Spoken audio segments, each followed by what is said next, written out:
Hang on a second. Is it just me, or does this look more American than ever? I sure think it does. It's so bright, it's almost as if I'm in a football stadium. Hello everyone, today is a very exciting moment because I introduce you all to the 2022 Ford Focus. Now, I want you all to pay attention to one important detail. This is still the 4th generation Ford Focus, except this is a facelift version, and by the looks of it, I think I love it. Now, let's not get to conclusions very quickly. Let me not express my opinion too fast. First, I would like to get down to talking about the Ford Focus. The Ford Focus has always been one of the most popular C-segment cars in the automotive industry, competing against the legendary Volkswagen Golf and also the legendary Toyota Corolla and also the Opel Astra. However, there was always one thing that made the Ford Focus stand out from the crowd: the driving pleasure. Ford has earned a reputation for being the king of driving pleasure when it came to mass market cars. Cars that were very desirable, cars that youngsters would always love driving. And for that reason alone, the Ford Focus and the Ford Fiesta have been selling like hot cakes. This leaves me to come down to another topic about Ford, and that is the actual identity. It's actually a bit of a mystery. What exactly is the identity of the Ford Europe? Because especially with this Ford Focus, like for example, when people would see certain cars, they would immediately associate it with it being something German or it being something Japanese. Like when you see it, you tell yourself, yes, this is totally something Japanese. Ford is American. That's something understood.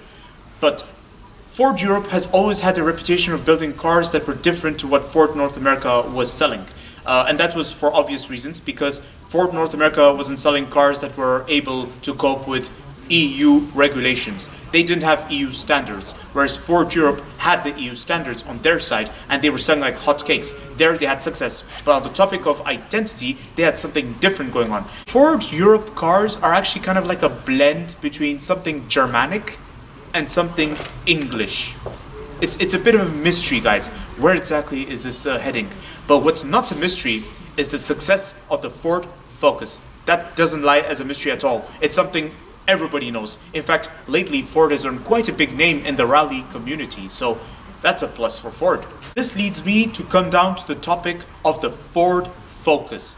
The Ford Focus is a very popular model started by Ford back in the very late 90s and in the early 2000s. Now, I did some little observation about the Ford Focus, all 4 generations, guys. And I have to remark that when it comes to the Ford Focus, Ford always played it evolutionary. And that's a very Germanic thing, because Volkswagen did the exact similar thing with the Volkswagen Golf. The first generation had its style, okay? It had just plastic everywhere, but that's typical of many cars of the 90s and early 2000s, so nothing surprising about that. The second generation looked very identical to the first generation. It's like almost as if it was a facelift, nothing special. The third generation was where something was revolutionary. That was something completely different. In fact, I have a confession to make to you all. I love the third generation. It's just a style. It's just something very interesting about it. The 4th generation was what shook the automotive industry, guys. The 4th generation had the Ford design, the typical Ford trend. In fact, Ford developed an obsession with having a grille that resembled what we know as Aston Martin. But what I can say is that Ford did one of the best decisions ever to get rid of that Aston Martin grille and revert back to the good Ford ways. And it's right here, everyone, the 2022 Ford Focus facelift, and it's right here. Look at this grille. Look at how beautiful it is, guys. Does this look like a real Ford to you? I sure think it does. You know what? I think this looks like a Ford. And speaking of Ford, hang on a second. Is it just me, or does this look more American than ever? I sure think it does. This is what I wanted, guys. Identity. When I see a Ford, I want to think of the United States of America. I want to feel connected to America when I see a Ford. I want to see the American pride. That's what I always wanted to see. This was the passion that was missing in Ford for a very long time. Now, I have to say, Ford kind of brought it back. they kind of ignited that American passion in recent years. They did it by introducing American models here in the EU market, like the Ford Mustang, the Ford Explorer, the Ford Edge. But hang on a second. We have the Ford Focus and the Ford Fiesta, and none of them were boasting the American identity. Ford found a solution. Do some minor tweaks, do some minor change, and you get the Ford identity. And it's right here, guys. I don't know, words can't express how much I love the grille right here. It's so gorgeous. Alright guys, this particular Ford Focus costs 32,000 euros. Is this good value for money or not? We're gonna find out in a moment, everyone. Let's get done with this review right now. Before doing so, I want to remind you all that this Ford Focus is not a hatchback. This is the estate version, guys. Over here is a 1-liter petrol engine. How economic is that? And if you're concerned about tax or insurance or cost of living for this Ford Focus, rest assured everyone, this Ford Focus is a 1-liter with 125 horsepower. Oh no, you're probably thinking, this is going to be so underpowered. You're wrong. Ford has had a reputation these days for giving cars that have such tiny engines, but at the same time, massive amount of punch whenever you push the accelerator. And rest assured, this Ford Focus is no exception. Just brush the accelerator and next thing you know, you're at full speed. Of course, abiding the speed limit. Likewise. So over here is the exterior of the Ford Focus, everyone, and I can't help but say how I love it. I just love the design, guys. In fact, it looks like a downsized crossover SUV. It's very interesting because this is the active version, and for some reason it comes with the hard plastic on the side, so it gives it this cross-country style to it. And so this particular rear light is also another Ford identity, because this is something I noticed vividly on the Ford Mondeo estate wagon. I remember the Ford Mondeo had a similar rear light like this, so it's quite interesting how Ford introduces it on the Focus. Very good, very good. But then, to be fair, the pre-facelift version also had this, so that's also another thing to point out. Now, I want you all to just admire this grille. Doesn't this grille look very American? It looks like something that comes from the Ford F-150 or so. Because I remember, like, seriously, the American passion, guys. Ford F-150 style grille. How amazing is that? Thank God they got rid of the Aston Martin-style. I like the design right here, guys. So it's like, you know, you have the Ford badge right there on the grille, and then above the grille you have this flow right here, this line on those ridges on the bonnet. Over here, between the C-pillar and the D-pillar, this area kind of reminds me of other Ford models I've seen previously, and this is a very strong sign of identity, and I'm very happy with this because I've noticed this on the last generation Ford Focus, and I also noticed this on the Ford Mondeo, I think. They always have this sort of design going on. Even the Ford Fiesta has this, I believe. So it's very good how Ford has managed to preserve some form of identity right here and still make it desirable. So it's a good form of evolution. This is the Germanic aspect of the Ford Focus. Oh look, you get keyless entry, everyone. Very nice. And you get blind spot monitoring. Very important, especially for a price of 32,000 euros. That's quite nice. Believe it or not, guys, the air vent right underneath right here is real. There's actual air intake going on right there. So that's very impressive. I like it. 5-spoke alloy wheels look very nice, and I love the theme on them. There's something interesting about the front door design of the Ford Focus, guys. It looks quite nice. In fact, from this angle, like look at it from this angle. Look carefully at that straight line that goes down there. And then look at this line right here, guys. You see, do you notice how it goes outwards? This kind of reminds me of something Volvo used to do. I remember with the Volvo S60 and the V60, they always had some sort of design like this. And it's also worth mentioning that it's interesting because because at one point Ford did own Volvo. So it's interesting how Ford always makes a bit of a reference to companies they've owned before. Wow, look at this, everyone. Those are actual exhausts. For a price of 32,000 euros, it's very rare you see a car with such polished rear exhausts. Whilst exploring the exterior of the Ford Focus, I was very impressed, everyone. I loved it. But I noticed some minor questionable aspect. And the first questionable aspect I'd like to point out is that for some reason this grille is huge. It's very good the design is nice, but for some reason you only get this area as an air intake above, but over here you get just prominent plastic that has no purpose whatsoever.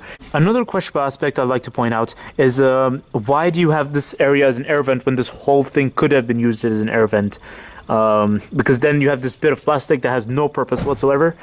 Alright guys, I'm going to show you something very cool. Look what happens when I open the door. Just check this out. You see this bit of plastic right here?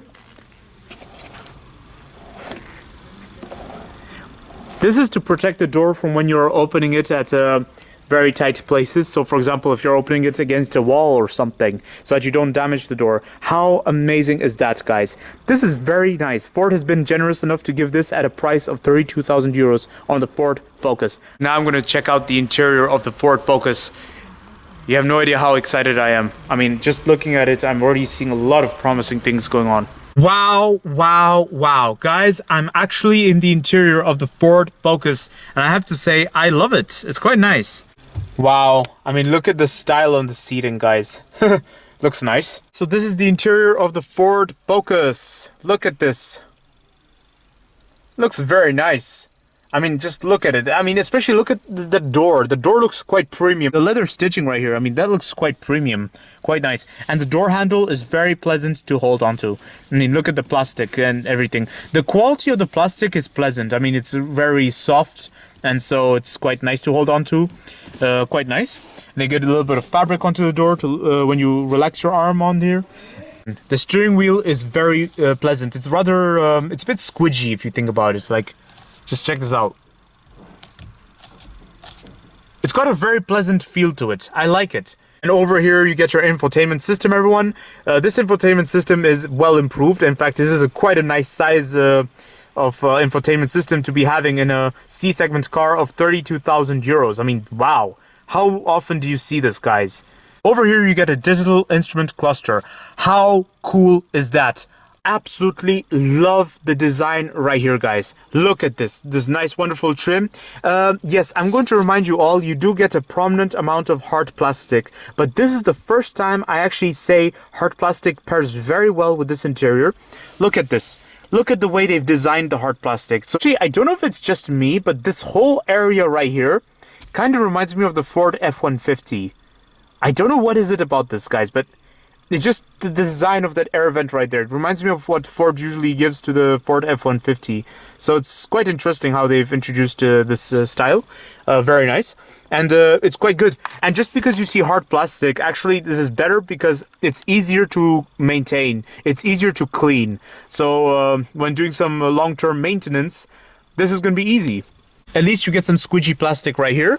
And you get the leather feel right here.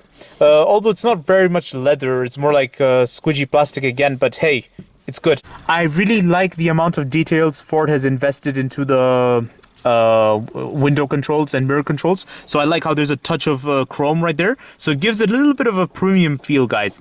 And so it's, yeah, it's quite pleasant to touch and feel. And then also right here, the lock button and the window controls, the mirror controls. Over here, you get some extra lighting controls. In fact, this is the lighting control. On the Stokes is just the indicator control. So it's quite nice. This is like the first time I see very less details on a Stoke. Let's think practicality solutions, guys. So over here, you get a very deep storage. Over here, you get a 12-volt socket and a USB point, everyone. Very nice. And then over here, you get a cup holder that's very much adjustable. So you just have to press, and then you can adjust it.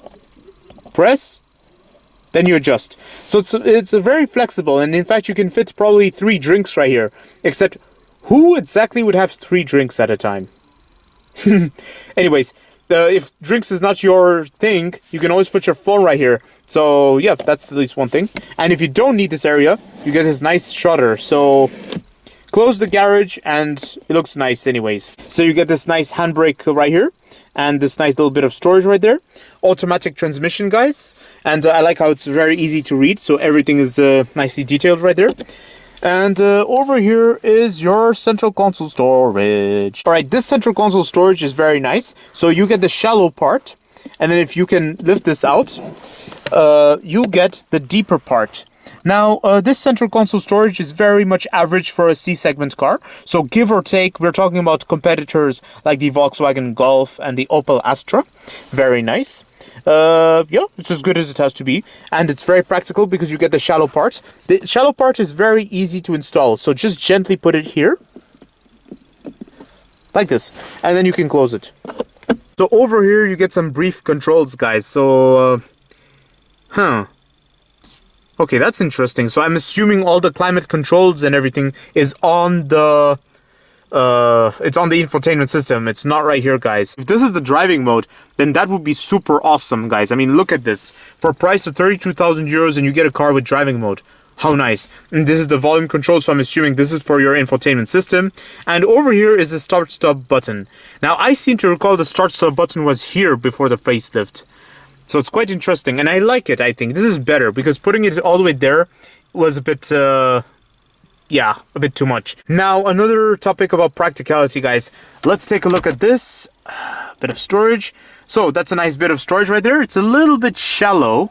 I like how this bit of storage here is lined with some nice material right here. Quite nice. It's good, so that it doesn't make a lot of noise, whatever you store in there. Oh, and the storage is rather deep, guys. So whilst exploring the interior of this Ford Focus estate, I was very happy, guys. Words can't express how impressed I was. It's very, very nice. Just the only questionable aspect I would like to point out is that, first of all, you get this prominent hood latch right there. This prominent hood latch is, it's too proud. It sticks out too proudly right here that someone's feet is repeatedly going to make contact with it. Another questionable aspect I would like to point out is that for some reason you do not get any storage solution right here. So nowhere to put your sunglasses, guys. You just have to rely on the center console storage or something. You get this nice leather feel, right? So this is, you assume, a place where you can lay your leg onto. Watch what happens whenever I lay my leg onto it. Just watch carefully this whole center console every time I just lay my leg. So, 3, 2, 1.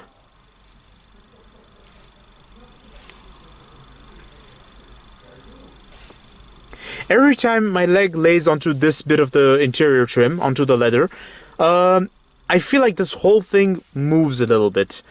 So, yes, this is just another questionable aspect I thought I'd point out. Whether this is questionable or not, you be the judge, everyone. To me, I'm in the neutral zone, and what I can say is that quality has never been Ford's strongest point. In fact, that never was really Ford's renown point. More like Ford's renown point was the driving pleasure aspect of things and being good value for money at a cheap price and being as good as it has to be for its own price and segment. Over here is the rear of the Ford Focus estate, guys. It looks very nice and it was pretty spacious. Like when I got in the back seat, I mean, I got in with so much ease. Now, I have lots of legroom, guys. It's almost like a limousine. I have a decent amount of knee room, guys. It's quite nice, quite good. I mean, for a C-segment car, this would be considered as kilometers. I mean, look at this. I have so much knee room. Very nice. As soon as I sat in the interior of this Ford Focus, I felt like I was sitting on a couch, including the back, guys. The back feels very smooth. It's so soft, guys. It's very nice. That's very pleasant, and this makes for a very comfortable ride. I love this, guys. Look at it. Ford has been very considerate when it comes to these factors. You don't need leather. Why would you always need leather? I mean, you can choose leather on the top spec, I believe, but I think this is perfect, guys. Look, easy to live with, easy to maintain. You get tinted rear windows. Very nice, very pleasant. And you get a back door bin right here. It's quite nice. The door bin is average for a C-segment car, but to me it looks quite bigger than what I've seen. So I'd say a bit bigger than average. You be the judge, everyone. I just love the quality of the roof, guys. I mean, look at this. The pleasant feel. Now, over here, you get a nice handle right here for whenever the ride gets bumpy. And you get a nice coat hook. And you get a beacon of hope lighting right there. Very nice. It's very pleasant to lean onto. And then also you get 2 cup holders of fixed sizes. And they're adjustable. Look at this. See? The first questionable aspect I would like to point out is that there's nothing happening right here. All you get is a nice USB point down there, and that's about it. Nothing much going on. No air vents, no climate control. I couldn't help but say I noticed quite a large amount of hard plastic over here. over everywhere.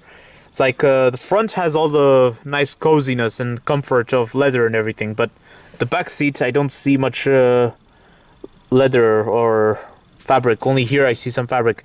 But I guess this is a common practice amongst C-segment cars because for the rear, it's very easy to maintain. So if ever it becomes messy or there's splashes of mud or splashes of food, it's very easy to wipe it clean. So I guess it has its advantages as well. Over here is the boot space of the Ford Focus, everyone. The Ford Focus Estate. Now, because this is an estate wagon, it's natural it will have plentiful boot space, but just looking at it inside, it looks so alive. I've never seen a C-segment car with two LED lights for the rear, first of all, and speaking of LED, it's so bright, it's almost as if I'm in a football stadium. I love it. Or an airport, let alone, guys. Or some location at the city center which has just lights everywhere. I love it. It's very pleasant, and I just love how practical it is. So, you get a 12-volt socket right there. Beacon of hope on both sides, as I've already pointed out. More like stadium lights. And you get tether points everywhere. Looks very, very pleasant. Alright, guys, so when you pull this, what happens is the seats, they don't go all the way down, but they just go loose. So what you have to do is go yourself here and pull the seat down, push it, and you get shopping hooks. Yay, to hold your shopping bag. How practical is that? By the way, the rear door of this Ford Focus is electric, so you can just push that button and it goes down by itself. But watch what happens when I press it twice. So let's say you want to close it. Okay. But let's say in the middle you forgot something and so you want to stop it. If you want to stop it, you just press this button again and it stops in the middle.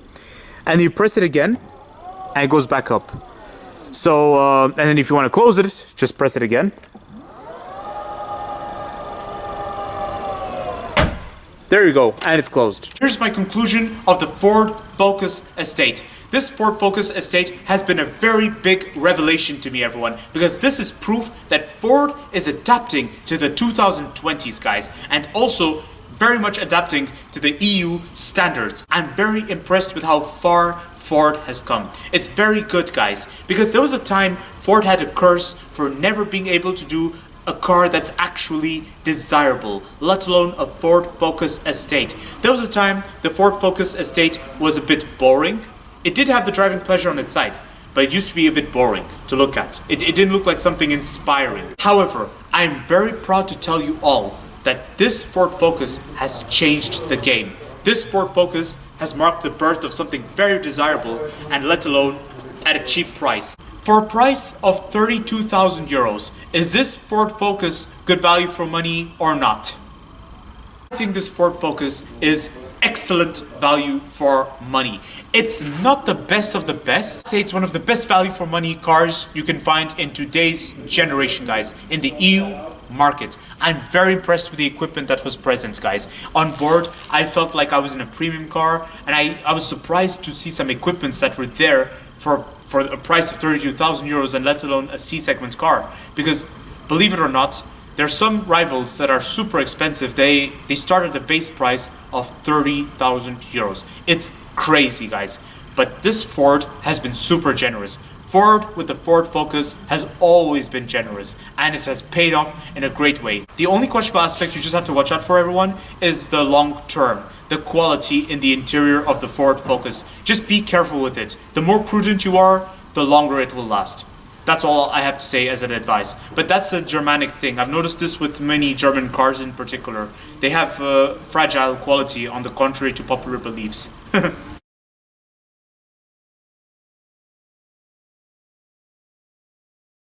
So you want my opinion of this Ford Focus Estate?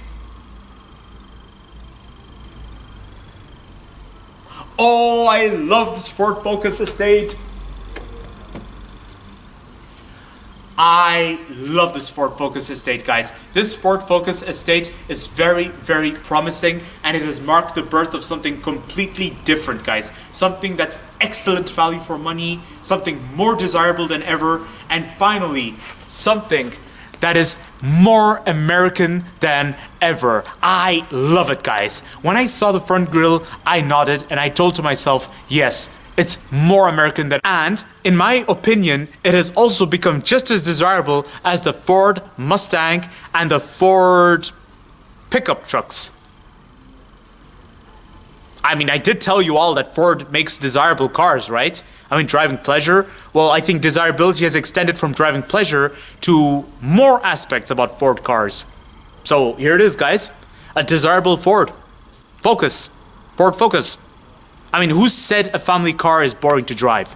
Ford didn't say that. Ford said a family car can always be fun to drive. Just make it look good and give it a nice amount of punch in the engine and woohoo! So don't forget to like, comment, and subscribe. And stay tuned for more videos that are on the run. Now, I'll see you all next time. Bye!